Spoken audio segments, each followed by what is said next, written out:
Assalamualaikum warahmatullahi wabarakatuh. Nama saya Revana Puspitasari, NIM 200512140004, kelas 2020B, Prodi Sistem Informasi dari Universitas Negeri Surabaya. Di sini saya akan menjelaskan algoritma penjadwalan round robin. Sebelumnya, saya akan sedikit menjelaskan tentang penjadwalan proses. Penjadwalan proses. Penjadwalan proses adalah kumpulan kebijaksanaan dan mekanisme pada sistem operasi yang berkenaan dengan urutan kerja yang dilakukan oleh sistem komputer. Penjadwalan bertugas memutuskan proses mana yang harus berjalan, kapan, dan seberapa lama proses itu berjalan. Sasaran utama penjadwalan proses adalah optimasi kinerja menurut kriteria-kriteria yang diajukan. Bagian dari sistem operasi yang berfungsi mengatur proses mana yang running pada setiap saat disebut scheduler atau penjadwalan. Algoritma yang digunakan scheduler disebut scheduling algorithm atau algoritma penjadwalan. Kriteria penjadwalan. Kriteria ini perlu diperhatikan dalam penjadwalan proses, karena dapat digunakan untuk mengukur dan optimasi kinerja penjadwalan, dan untuk mendapatkan algoritma penjadwalan yang baik. Kriteria-kriteria sebagai berikut. Yang pertama ada adil. Setiap proses mendapat giliran yang sama dan adil. Proses diperlakukan sama. Adalah proses yang mendapat jatah waktu pemroses yang sama. Dan tidak ada proses yang tidak kebagian layanan pemroses, sehingga mengalami starvation. Dan sasaran penjadwalan adalah menjamin tiap proses mendapat bagian dari pemroses yang adil. Yang kedua, efisiensi. A. Penggunaan waktu CPU atau pemroses CPU time seoptimal mungkin. B. Efisiensi pemroses dihitung dengan beberapa perbandingan rasio waktu sibuk pemroses. C. Sasaran penjadwalan adalah menjaga pemroses agar tetap dalam keadaan sibuk, sehingga efisiensi maksimum. Yang ketiga, waktu tanggap. A. Waktu tanggap adalah waktu yang digunakan untuk pemakai secara interaktif.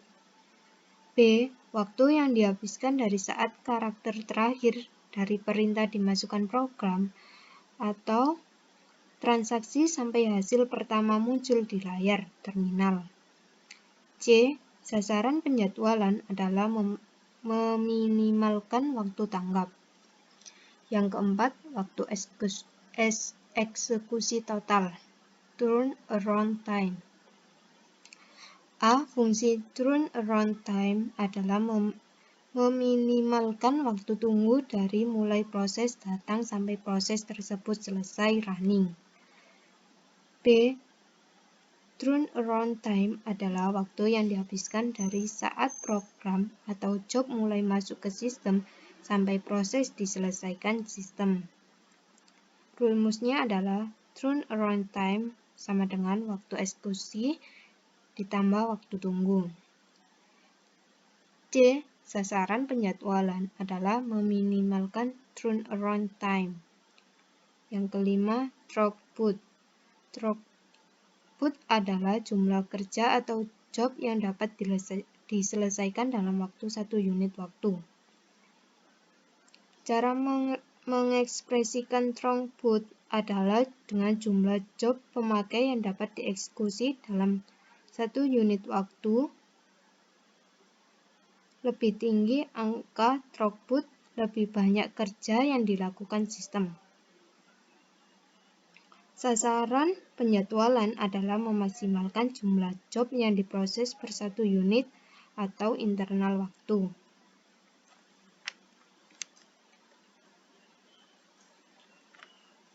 Tipe penjadwalan.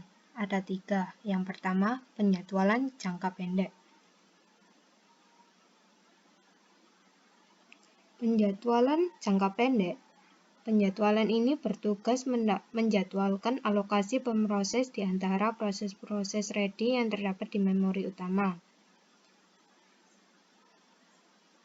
Penjadwal ini dijalankan setiap terjadi pengalian proses untuk memilih proses berikutnya yang harus dijalankan.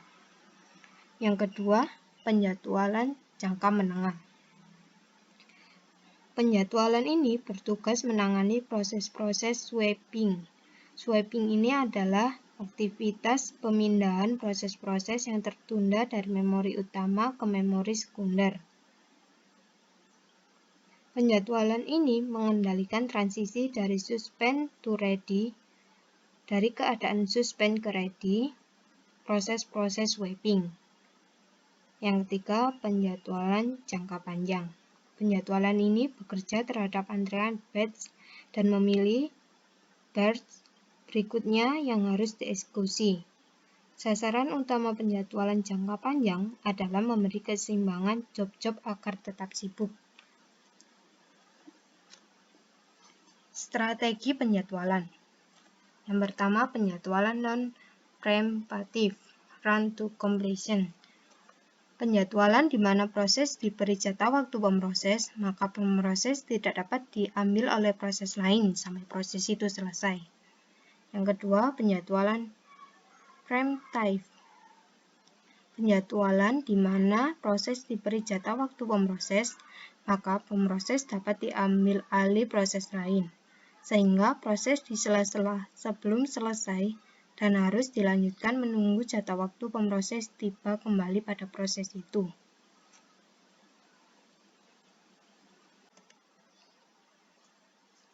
Algoritma penjadwalan. Yang pertama, strategi non-preemptive. Ada FIFO, first in first out atau FCFS, first come first serve. Yang B, SJF, source job first. Yang kedua ada HRN, highest ratio next. Yang ketiga MVQ, multiple feedback quest. Dan yang keempat strategi preemptive, yaitu ada RN, round robin, SRF, sourced remaining first, PS, priority scheduling, GS, guaranteed scheduling. Implementasi algoritma penjadwalan. Klarifikasi algoritma penjadwalan selain berdasarkan strategi preemptive atau non-preemptive, juga berdasarkan adanya prioritas di proses-proses, yaitu yang pertama, algoritma penjadwalan tanpa berprioritas. Yang kedua, algoritma penjadwalan berprioritas yang terdiri dari algoritma penjadwalan berprioritas statik dan algoritma penjadwalan berprioritas dinamik. Kita masuk ke algoritma round robin. Round robin merupakan salah satu penjadwal proses, di mana algoritma ini menggilir proses yang akan di antrian. Proses akan mendapatkan jatah sebesar time quantum. Jika time quantumnya habis atau proses sudah selesai, CPU akan dialokasikan ke proses berikutnya. Pada penjadwalan proses ini, tidak ada proses yang diprioritaskan. Semua proses mendapatkan pembagian waktu yang sama dari CPU. Dengan proses ini memberikan keadilan pada setiap proses, karena tak ada proses yang diprioritaskan. Semua proses mendapatkan jatah waktu yang sama dari CPU, yaitu 1/n, dan tak akan menunggu lebih lama dari n-1. Q dengan Q adalah lama satu kuantum. Penjadwalan ini adalah penjadwalan murni preemptive. Mekanismenya adalah semua proses dianggap penting dan diberi sejumlah waktu pemroses yang disebut kuanta atau kuantum atau time slice di mana proses itu berjalan. Ciri-ciri algoritma round-robin. Yang pertama, penjadwalan frame type bukan di frame oleh proses lain, tetapi oleh penjadwal berdasarkan lama waktu berjalannya proses, frame by time. Yang kedua, penjadwalan tanpa prioritas. Yang ketiga, semua proses dianggap penting dan diberi sejumlah waktu pemroses yang disebut kuanta atau kuantum.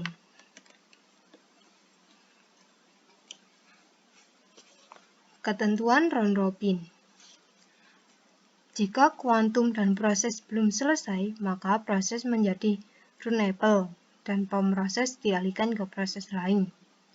Yang kedua, jika kuantum belum habis dan proses menunggu suatu kejadian selesainya operasi input atau output, maka proses menjadi blocked dan pemroses dialihkan ke proses lain.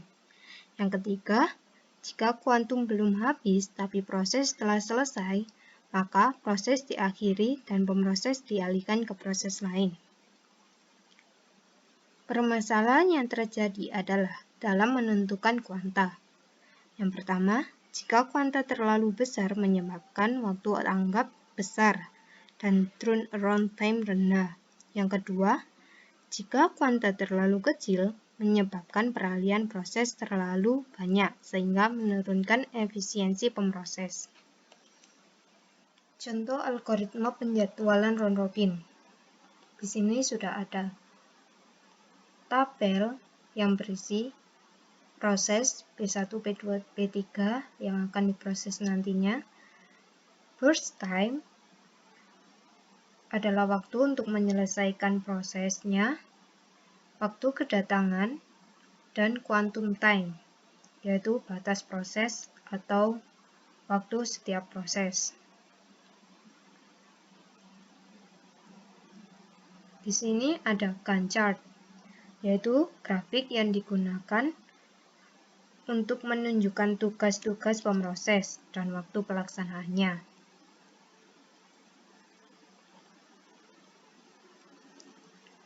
Di sini saya akan menjelaskan sedikit tentang proses Gantt chart ini.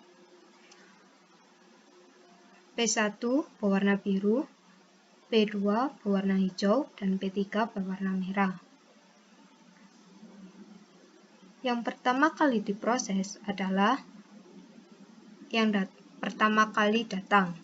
Di sini P1 dengan waktu kedatangan 0.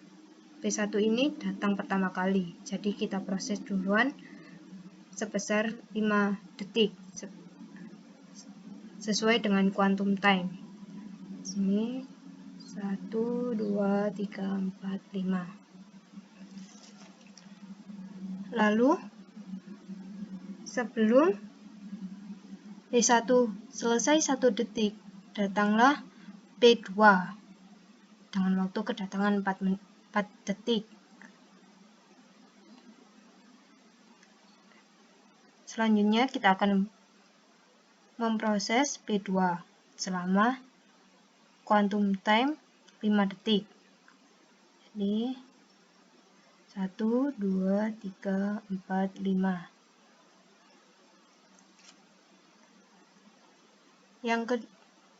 Yang selanjutnya kita akan memproses P1. Kenapa P1 kok tidak P3? Jadi P3 ini datang terlambat. Jadi kita proses P1-nya dulu sebesar 5 detik sesuai dengan quantum time. 1, 2, 3, 4, 5. Selanjutnya P3 datang dengan kedatangan waktu 7 detik. Kita akan proses selama quantum time 5 detik. 1, 2, 3, 4, 5. Selanjutnya 3 proses sudah dijalankan. Setiap proses yang baru saja dijalankan, dia akan mengantri lagi di paling belakang. P3 ini terakhir. Saat P3 telah selesai dijalankan, dia akan mengantri lagi di paling belakang. Begitupun dengan P2 ini. Setelah P2 dijalankan, akan mengantri lagi di paling belakang. Jadi, sekarang kita akan memproses P2. P2 di sini sisa 2 karena sudah dijalankan 5 detik. Jadi kita jalankan selama 2 detik. 1, 2. Selanjutnya kita akan memproses P1 selama 5 detik. 1, 2, 3, 4, 5. Yang terakhir sisa P3 dengan sisa 3 detik karena sudah dijalankan selama 5 detik. Jadi kita jalankan selama 3 detik. 1, 2, 3. Oke. Semua proses sudah kita jalankan.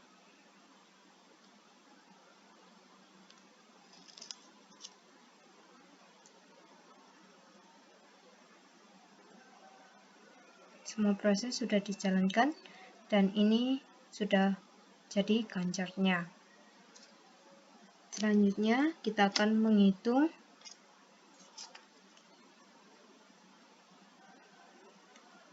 waiting time. P1 ini menunggu selama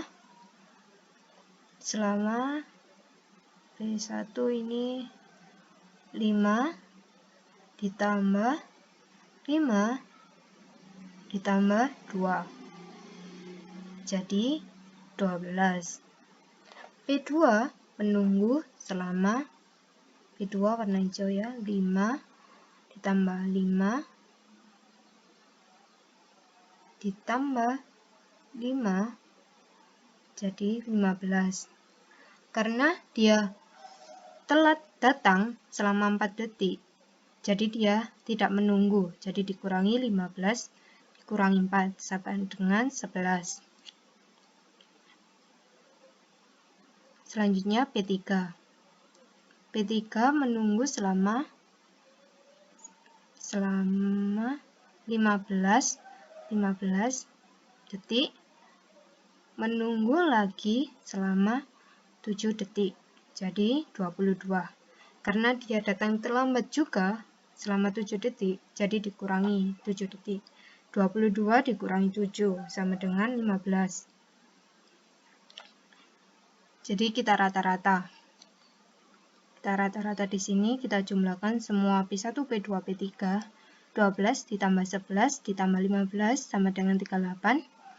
Dibagi 3 sama dengan 12,6 milisecond. Selesai, kita akan lanjut menghitung turnaround time. Turnaround time di sini P1 selesai saat detik ke-27.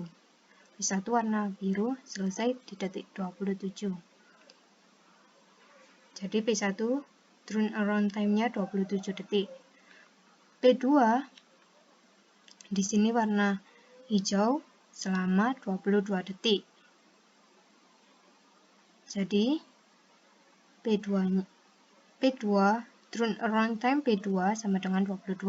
Karena dia di sini waktu kedatangannya 4 detik, jadi dikurangi 22 dikurangi 4 sama dengan 18. Selanjutnya P3 di sini sampai 30 detik, sampai ke detik 30. Jadi turnaround time-nya 30. Dan waktu kedatangan P3 adalah 7, jadi kita kurangi 7 detik. 30 dikurangi 7 detik sama dengan 23.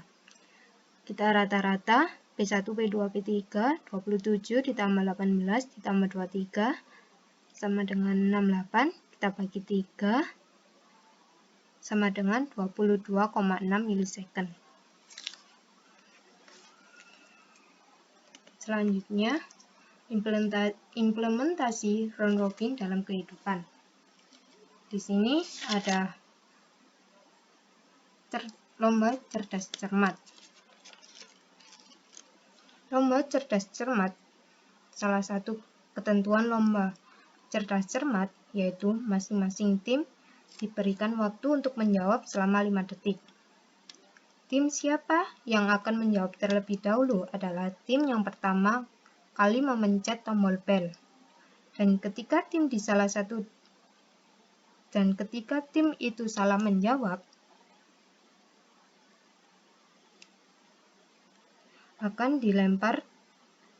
pertanyaan akan dilempar ke tim lain yang mau menjawab.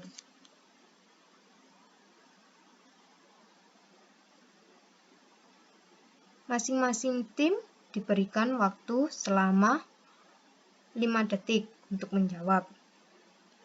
Misalnya, di sini ada tim D dan tim E. Ketika juri memberikan pertanyaan pertama, bel tim E berbunyi duluan. Namun, ternyata tim D juga memencet belnya, namun selisih 1 detik. Jadi, tim D akan diantrikan.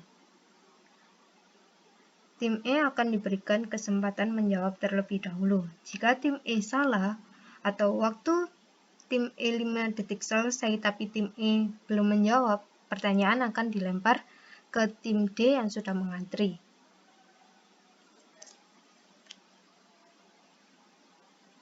Tim D pun juga sama, akan diberikan waktu selama 5 detik. Di ketentuan lomba cerdas cermat ini, tidak ada tim yang diprioritaskan. Semua tim diberikan waktu menjawab sama, yaitu selama 5 detik. Tidak membeda-bedakan antara tim, semuanya sama. Yang kedua, pada debat calon presiden. Di acara debat calon presiden ini, masing-masing calon presiden diberikan kesempatan menyampaikan visi misinya. Masing-masing calon akan diberikan waktu selama 5 menit.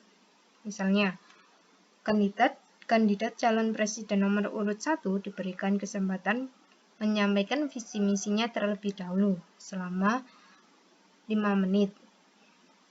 Setelah selesai calon presiden nomor urut 1 menyampaikan visi misinya selama 5 menit, akhir waktunya kandidat calon presiden nomor urut 2 yang akan menyampaikan visi misinya. Sama, calon presiden nomor urut 2 akan diberikan waktu 5 menit untuk menyampaikannya.